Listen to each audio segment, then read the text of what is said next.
What's going on, guys? Welcome to episode 4 of the JustWork podcast. Today we're going to talk about why failure, anything and everything failure. I am your host, Charles. I'm your co-host, Richard. And we're just going to get right into it today. You know us. Yes, sir. Failure. So what's failure to you, Charles? So, to get into the little aspect of, like, I guess, how many would describe failure is falling down and attempting to get back. Well, it's just you falling down, right? Yeah, it's a step backwards.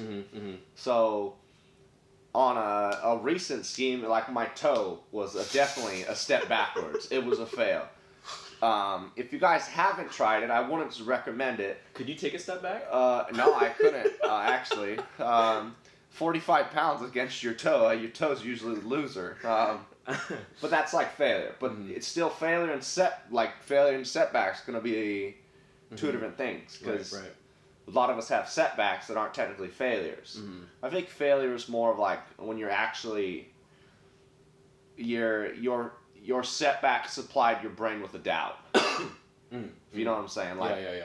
Because a lot of us, like, we've had setbacks, but it still didn't like determine us or make us less motivated to do what we wanted to do anyways.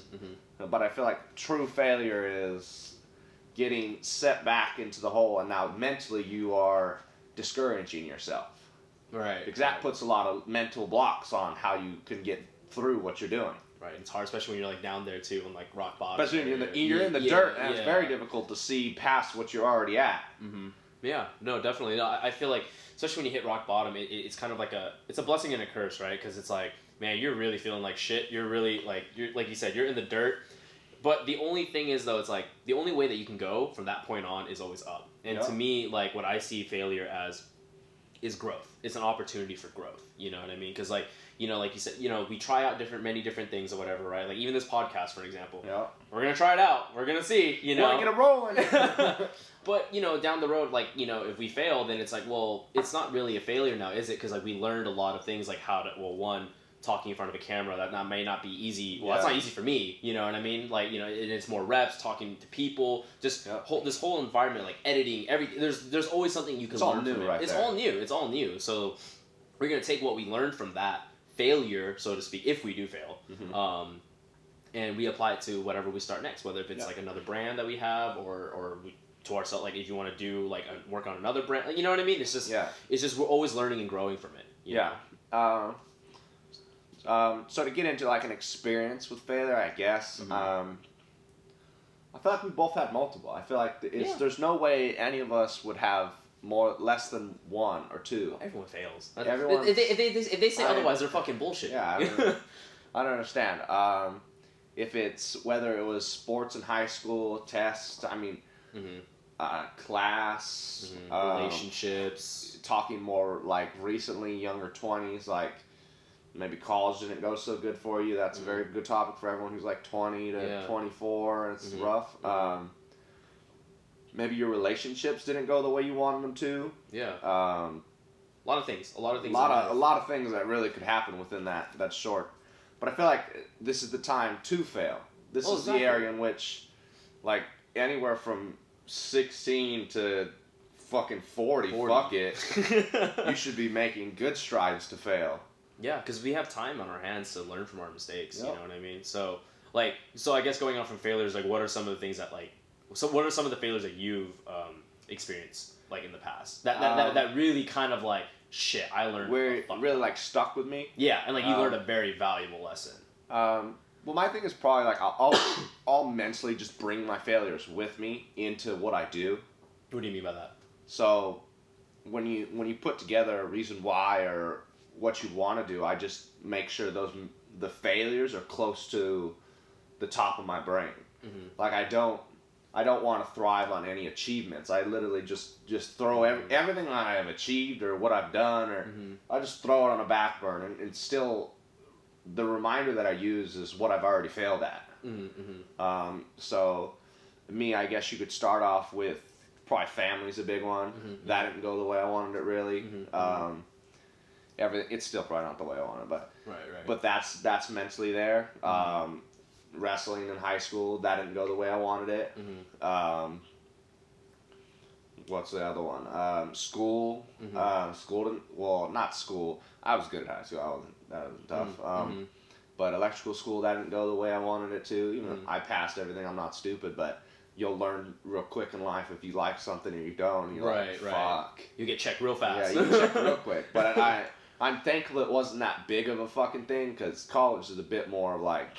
It's more it's of a bigger failure. It's a bigger commitment, man. Because I mean, I can resonate with that. Because like, you know, growing up in my family and stuff like that, we prioritize, like, you know, coming from Vietnam or whatever, coming from Southeast Asia. It's like we come here. Oh, you got to be doctor. You got to be lawyer. You got to be engineer. Some sort of thing. But the thing is that, like, what my parents' generation, or even the generation before them, they don't realize that it's like nowadays the college degree isn't what it is. I mean, this could be a very... It wasn't some 70s college. Yeah. It actually got you somewhere. No, and now it's a really oversaturated market, you know what I mean? And it's really, really overpriced, in my opinion. And I think, looking back, that was probably one of my biggest regrets or failures that you could say is, like, me, I didn't understand, like, loans. I didn't understand, like, student debt. I didn't understand any of that. No one did. I feel like what they should do in high school is, like, teach you what the loans that you're going to get are. Because go to college, go to college, go to college. That's all you ever hear. And they don't tell you anything about the damn loans that are required to go to college. Oh, yeah, dude. No, that's like a really big source of my anxiety. And actually, but to be honest, though, what I did was, though, that's also a big source of my drive, though. You know what I mean? Because, like, for me, being, like, fully transparent, I'm going to be over, like, $130K into debt. I mean, I had my undergrad, my graduate school and stuff like that. And unfortunately, I was always taught to, and I'm not saying it's a bad thing, you know, always to follow your dreams and do what you want to do. But at the same time, though, my dream... I mean, coming in at clinical psychology, we're not making the same amount as other master degrees out there. So you're looking at it from an investment ROI, it's not that good. It's shit. You pay $130,000 and you make maybe anywhere between $40,000 to $80,000 a year, depending on where you go, unless you do private practice. You know what I mean? And you make the rules. But and then your work is based off of clientele and the stuff that you bring. That's what I want to do, because now it's like I have control over that. Because if I fail, it's on my... And again, that personal accountability, you know, and that's going to fall on me. Yeah. You know what I mean? But anyways, I that was like one of my biggest things, though. And I learned a lot now, too, about finances and money. But see, again, from that failure, though, that pushed me on the path, though, to, like, learn about finances, to learn about personal investments, you know, how to run a business, how to handle clients, all that shit. So it's a negative thing, but then we took we took the shit situation and we made the best of it. And I know we will always say that, even in the last podcast. And we will continue saying that in future podcasts. It's just how it works. It's just how it fucking works, you know? Yeah, I mean, I guess the biggest motivator for me, probably, for, like, my failure is knowing that I didn't put in enough to one area. Oh, definitely. And now, definitely. when I relate it to this type of sport, it's you better be checking yourself if you're putting enough, because you can't go unchecked. Yeah. Because you've already went unchecked and you've known what happens. So that's the big role. That's the card I play. Same way you were pushed to use those things, I'm pushed to be better at this, because I already know that I've unchecked myself while doing something for a long period of time, and I let myself get off the road, and it didn't go well for me. Right. And there sits regret. That's how that works. I feel like regret's a really big motivator for a lot of people. Remember, because we talked about, like, the whole avoidance of pain, right? You know what I mean? And not seeking pleasure. I mean, seeking pleasure, but more so just avoiding pain. And I feel like living a life full of regret, man, I feel like that's just like, that's just sad. That's fucking blows. Sad. I mean, it's sad, bro. I mean, because it's like, and again, it's like finding balance, right? Because it's like, do I work really hard, get out of student debt, or just get out of debt, become debt-free, become financial independent?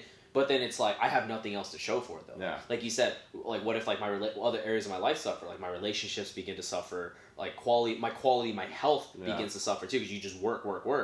And then now it's like, that's all I have to show. It's just I have all this monetary value, but I have nothing else. Yeah. It's all about to show. Balance is a bit different.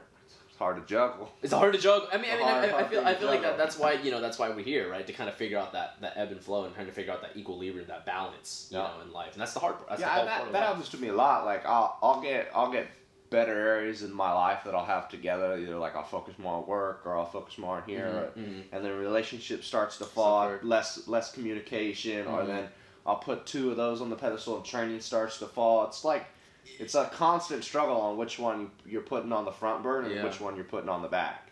It's like the big three, right? All three lifts will never go up. Yeah. It's like, for me, it's either squat and bench will be or squat and deadlifts will be shooting up, but bench will be shit. No. But then if bench is good, deads are like, but then squats will be, you know what I mean? It's like this like back and forth. They would never be all three at the, oh wow, everything's going great. That never happens. Yep. Same here. If my squat's going up, fucking, my bench is staying the same. It's over. Yeah, nothing's for, it's the same thing. You just have to juggle. I guess it's hard. It's definitely tough. I have a lot of trouble. Yeah. What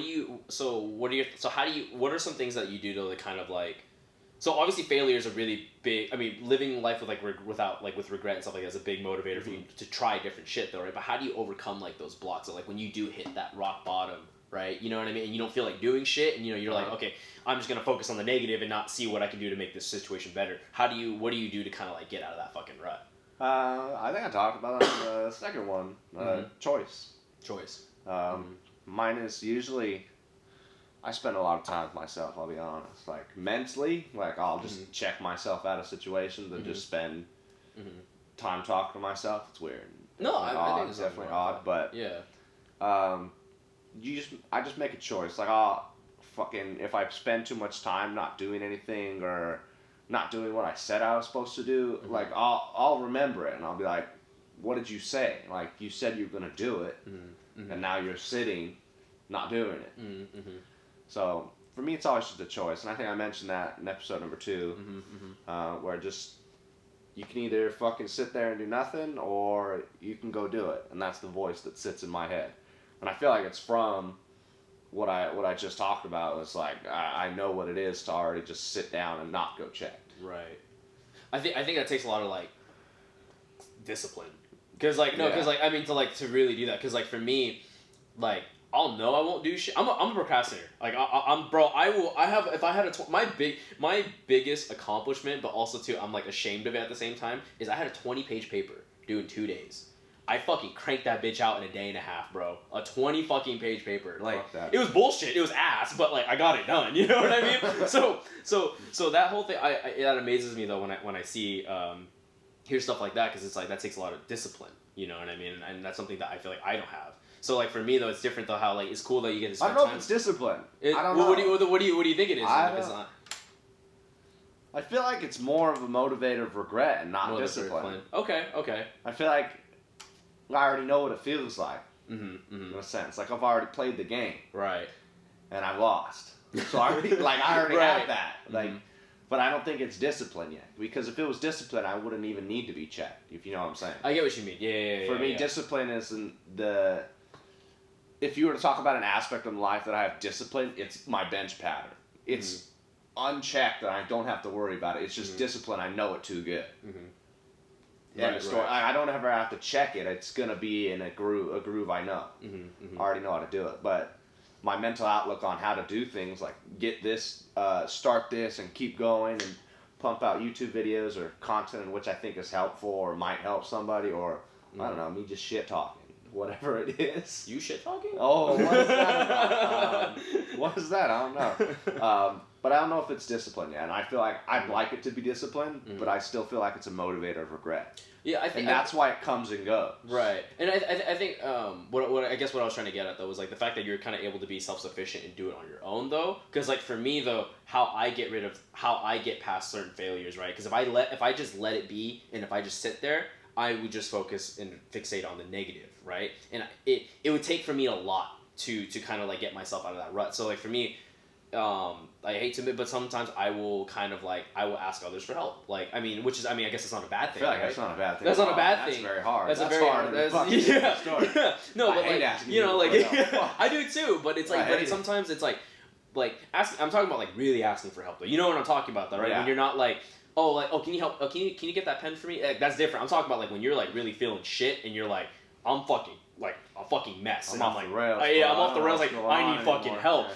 And I think that takes a lot of, it takes a lot of pride. So it takes a lot of like humility. I don't know, dude, that's harder than what I was doing. Fuck. But I noticed that like that's how I get myself out though too, because it's just like if I'm having relationship troubles or whatever, right? I know that if I internalize it and try to fixate the stuff on myself, by myself, it will consume me in a very unhealthy way. You know what I mean? At least you know that step's an option. For some people, step's really not like an option. Like I worry about that. Like I've never been in that position yet where I've been there hard. Right. And of course, I've already been in a relationship for a long time, so of course I have an option for help. Like just to give them context, how long have you guys been? It'll be like 8 years this year.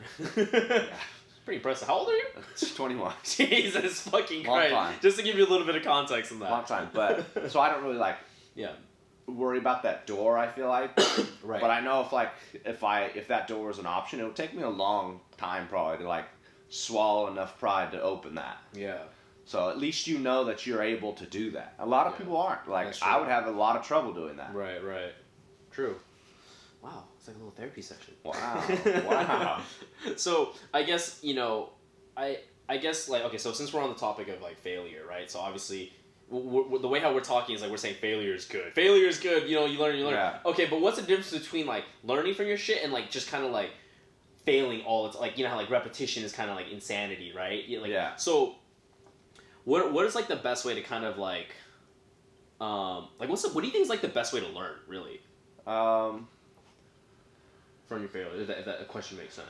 To learn from your failures before they happen? Both. Both, fuck it. So if you want to learn from... This is where watching would be helpful.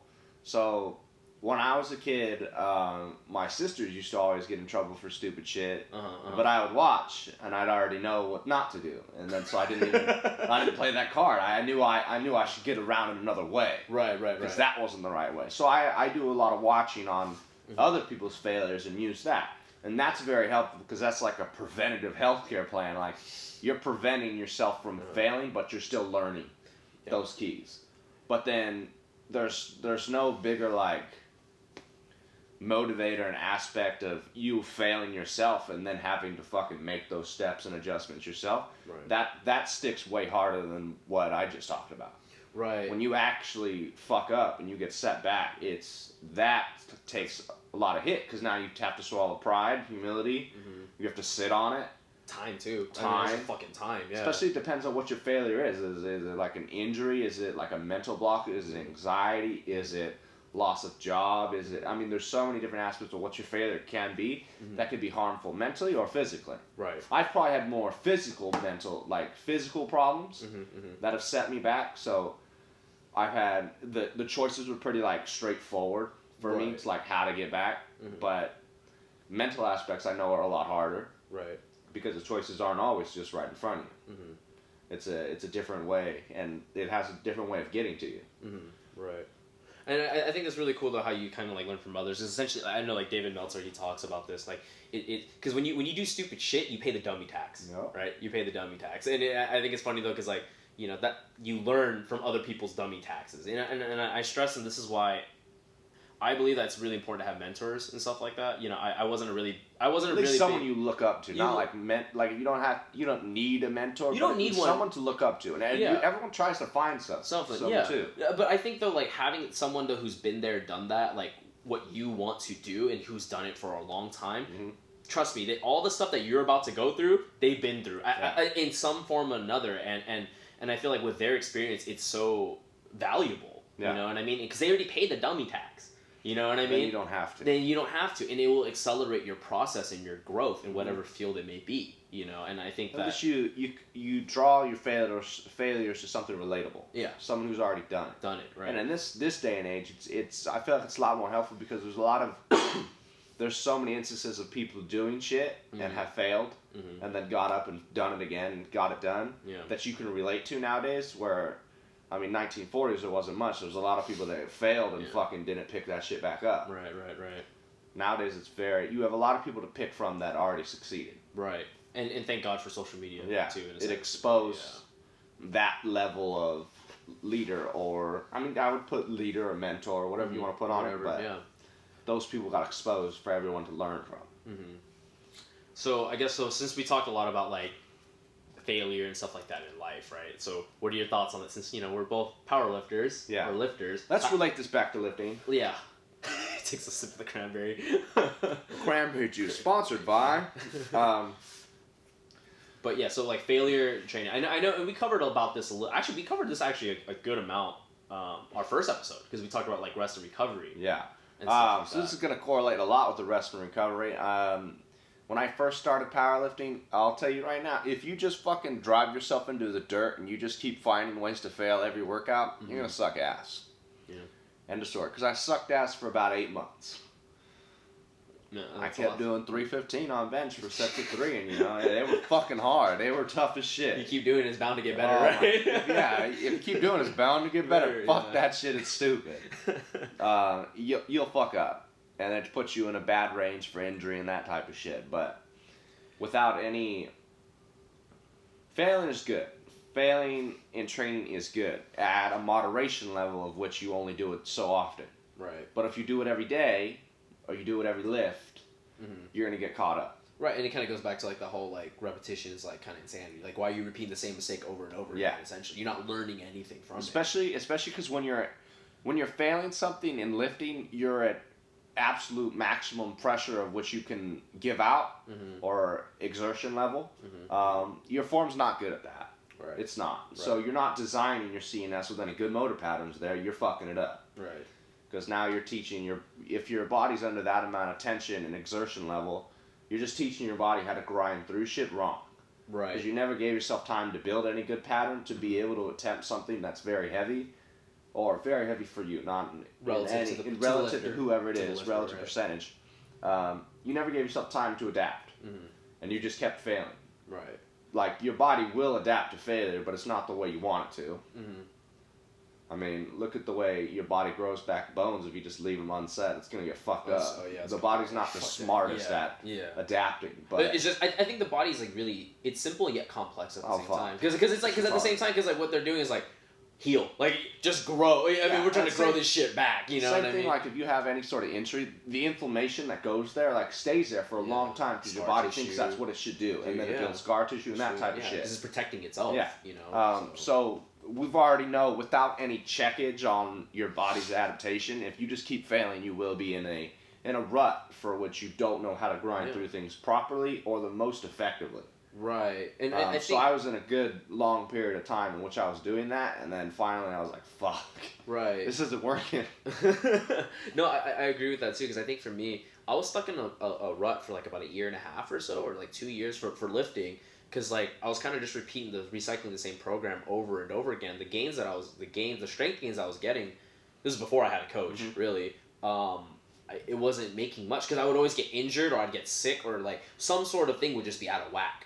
You know what I mean? And granted, there's a lot of factors too, like sleep, stress, all that stuff too. Yeah. But overall, though, the programming itself, and looking at it, I just killed myself with volume to the point where it was just like my form deteriorated. I feel like that's the biggest mistake for beginners is they think so much, and they want so much. Like, you have to be able to rest. Yeah. You have to, like, before you go get in a coach and they fucking tell you to rest, just rest yourself and watch what that'll do for you. Right. I'm training 6 days a week, and we're fucking maxing out 4 of them. Like, well, you're fucking retarded, and you need to fix that. That's not going to work. Right. Just rest. And I feel like it's hard to swallow your pride, whatever the fuck you want to call it, ego. It's more ego when you're younger in lifting. And I'm not talking about like younger in age, younger as a lifter. Yeah. It's more ego because, well, you think you're on top of the world and you can push the shit you can or squat what you can and say you're really strong when you start out or some stupid shit. Oh, yeah, for sure. You feel really good about yourself. So to be able to swallow that's hard. But you just have to, go on Instagram and watch and look at how many people are better than you. Trust me. Settle down. Right, no. Settle down. No, a lot of people are always going to be better than you. I just remember, like, when I first started lifting, and I was a younger kid in general, too, so, like, my mind just wasn't in the right place. But I remember, like, going into the gym, I remember I was able to squat like 315, right? Which was like, commercial gym, that's like, that's really cool. Old guys like, hey, I used to lift, young kid. Before my ACL injury. But, I remember though, like, it was like really cool. Like, I felt like a badass, I was like this fucking small compared to everyone else was pushing the same weight.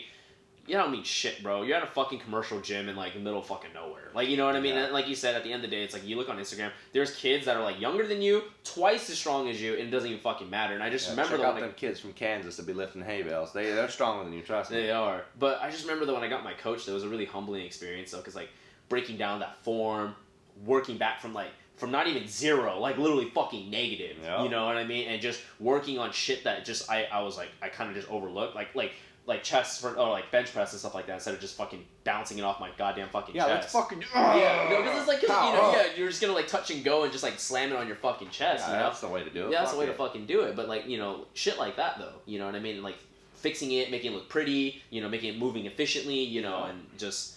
Yeah, it was a really humbling experience. But you had to fail, right? But you had to fail. You had to fail. Yes, sir. But anyways, so we're gonna take a quick commercial break here. Commercial break brought to you by cranberry juice and Van Mart. Van Mart. Go pick yourself up one of them recovery guns. I don't think I can hear that. All right. What's going on, guys? We're back from commercial break. The camera has a timer. We don't actually have commercials. Yeah, we're not sponsored yet. But hopefully we get an ad and we put in, what's that shit called? Humera? Humera used to be on TV when I was a kid, and I was like, dude, how many times does this commercial come on? And now it's on YouTube. They figured it out. They figured it out, man. So hopefully I can insert one of them so we can annoy some people. Yeah. No skip ad either. I want the full ad. I want people to ad blocker fully watch it. Oh, yeah. Shit. Nothing. Like you're stuck watching Humera. That's a sadistic fuck. Okay. So anyways, this was like a pretty short podcast, right? But just to kind of wrap things up a little bit, right? To kind of summarize. We're going to go into recap mode. Yeah. So failing. So why failing is actually just really good, right? Because it's just kind of like a learning opportunity. That was like the first part of it. Why failing is necessary. Right. Not even really like good. It's necessary in order to succeed at anything. Yeah. Definitely. And then we jumped into our own experiences of failure. Yeah. We talked about school, college, student loan debt, all that stuff. Student loan debt, that kind of stuff. But it shows you where we got pushed to kind of work in better areas of our life. Yeah. And how it just kind of just like forces you to kind of improve and adapt to certain situations. Like we always talk about pivoting. Pivoting, pivoting. Nothing like $130,000 of school debt to get you moving in life. If that shit does not get you moving, bro, you fucked. Yeah. Trust me, that interest will. Oh, don't get me started on that, bro. Fucking shit. Yeah, that's nuts. Then where we go from there? We got into training habits. Basically, we got into the idea that training to failure all the time is probably not the best you could do. You're hindering a lot of your potential, your ability, your growth as a beginner as well. I'm targeting that at beginners because I imagine if you're not a beginner and you're still doing that, I don't know what the fuck's really going. Get a fucking coach. How the fuck did you get there anyways? But yeah, like too much, and I think always constantly training to failure, or this applies to going back to the other thing too. It's just kind of like repetition, so like insanity. You know, like doing the same shit, doing the same mistake over and over again, and not like learning from it. Whether if it's lifting or in life, that's just stupid. Yeah. Why would you have to pivot, as we said. You have to find a different road or a different way to get things done. Like I knew that periodization training about maybe 5 months ago really wasn't the thing working for me anymore, and I also just wasn't enjoying it. It's boring.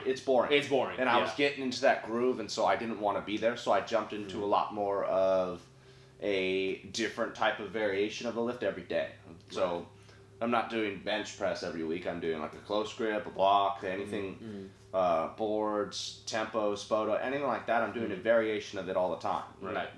Spices it up. Yeah. Keeps things interesting. Helps me train harder. I can do portions of the lift, not the full thing. It allows me to get around that idea of periodization. Gives you more flexibility. It's not as like so linear. Yeah. Yeah, definitely. So you just kind of have to adapt, figure out a way around it. But to end it off, failure is necessary. It's a necessity to success. So we just wanted to capitalize that on episode number 4. Yes, we're running a 10 series. We can talk about that real quick. We got time. You got time? We're running a 10 series. So what 10 series initially is we came up with it on episode number 2. It's going to be series in which the podcast goes through, which 10 podcasts have a similar theme.